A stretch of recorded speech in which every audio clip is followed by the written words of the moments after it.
மத்தேயு 18ஆம் அதிகாரம்.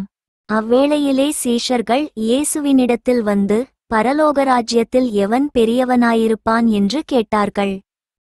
இயேசு ஒரு சிறு பிள்ளையை தம்மிடத்தில் அழைத்து, அதை அவர்கள் நடுவே நிறுத்தி, நீங்கள் மனந்திரும்பி பிள்ளைகளைப் போல் ஆகாவிட்டால் பரலோகராஜ்யத்தில் பிரவேசிக்க மாட்டீர்கள் என்று மெய்யாகவே உங்களுக்குச் சொல்லுகிறேன்.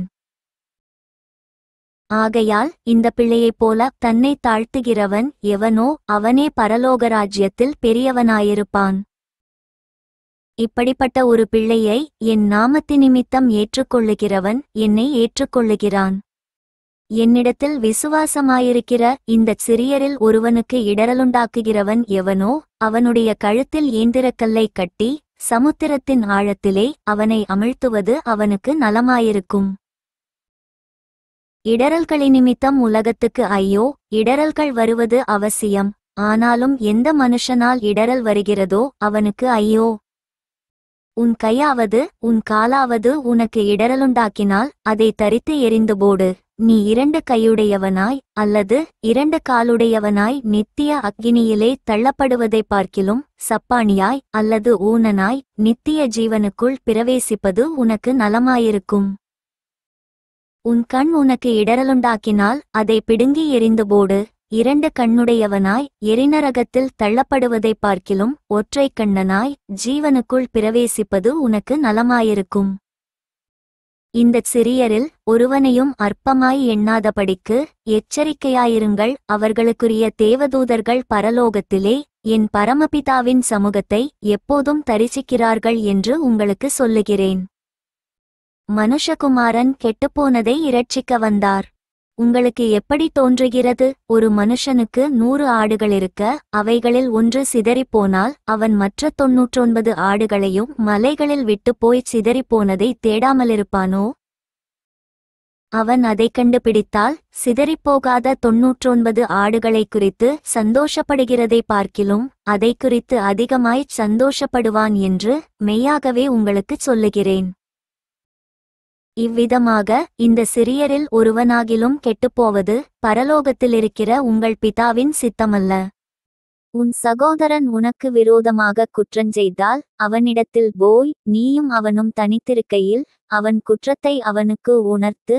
அவன் உனக்கு செவி கொடுத்தால் உன் சகோதரனை ஆதாயப்படுத்திக் கொண்டாய். அவன் செவிகொடாமற் போனால் 2-3 சாட்சிகளுடைய வாக்கினாலே சங்கதிகளெல்லாம் நிலைவரப்படும்படி இரண்டொருவரை உன்னுடனே கூட்டிக் கொண்டு போ. அவர்களுக்கும் அவன் செவிகொடாமற் போனால் அதைச் சபைக்கு தெரியப்படுத்து. சபைக்கும் செவிகொடாதிருப்பானானால் அவன் உனக்கு அஞ்ஞானியைப் போலவும் ஆயக்காரனைப் போலவும் இருப்பானாக. பூலோகத்திலே நீங்கள் எவைகளைக் கட்டுவீர்களோ அவைகள் பரலோகத்திலும் கட்டப்பட்டிருக்கும். பூலோகத்திலே நீங்கள் எவைகளைக் கட்டவிழ்ப்பீர்களோ அவைகள் பரலோகத்திலும் கட்டவிழ்க்கப்பட்டிருக்கும் என்று மெய்யாகவே உங்களுக்கு சொல்லுகிறேன். அல்லாமலும் உங்களில் 2 பேர் தாங்கள் வேண்டிக்கொள்ளப் போகிற எந்தக் காரியத்தை குறித்தாகிலும் பூமியிலே ஒருமனப்பட்டிருந்தால் பரலோகத்திலிருக்கிற என் பிதாவினால் அது அவர்களுக்கு உண்டாகும் என்று உங்களுக்குச் சொல்லுகிறேன்.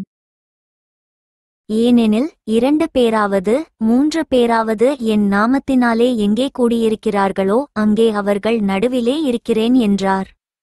அப்பொழுது பேதுரு அவரிடத்தில் வந்து, ஆண்டவரே, என் சகோதரன் எனக்கு விரோதமாய் குற்றஞ்செய்து வந்தால் நான் எத்தனை தரம் மன்னிக்க வேண்டும்?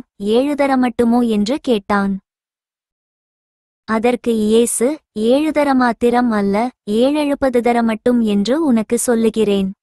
எப்படியெனில் பரலோகராஜ்யம் தன் ஊழியக்காரரிடத்தில் கணக்கு பார்க்க வேண்டுமென்றிருந்த ஒரு ராஜாவுக்கு ஒப்பாயிருக்கிறது. அவன் கணக்கு பார்க்கத் தொடங்கினபோது 10,000 தாலந்து கடன்பட்டவன் ஒருவனை அவனுக்கு முன்பாக கொண்டு வந்தார்கள். கடனைத் தீர்க்க அவனுக்கு நிர்வாகம் இல்லாதபடியால் அவனுடைய ஆண்டவன் அவனையும் அவன் பெண்ஜாதி பிள்ளைகளையும் அவனுக்கு உண்டான எல்லாவற்றையும் விற்று கடனைத் தீர்க்கும்படி கட்டளையிட்டான்.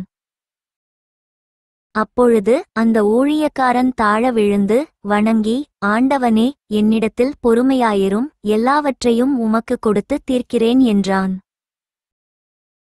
அந்த ஊழியக்காரனுடைய ஆண்டவன் மனதிறங்கி அவனை விடுதலை பண்ணி கடனையும் அவனுக்கு மன்னித்துவிட்டான். அப்படியிருக்க அந்த ஊழியக்காரன் புறப்பட்டு போகையில் தன்னிடத்தில் 100 வெள்ளிப்பணம் கடன்பட்டிருந்தவனாகிய தன் உடன் வேலைக்காரரில் ஒருவனைக் கண்டு அவனை பிடித்து தொண்டையை நெரித்து, நீ பட்ட கடனை எனக்கு கொடுத்து தீர்க்க வேண்டும் என்றான்.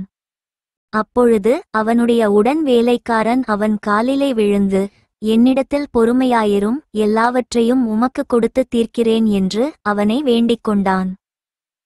அவனோ சம்மதியாமல் போய் அவன் பட்ட கடனை கொடுத்து தீர்க்குமளவும் அவனை காவலில் போடுவித்தான். நடந்ததை அவனுடைய உடன்வேலைக்காரர் கண்டு மிகவும் துக்கப்பட்டு ஆண்டவனிடத்தில் வந்து நடந்ததையெல்லாம் அறிவித்தார்கள்.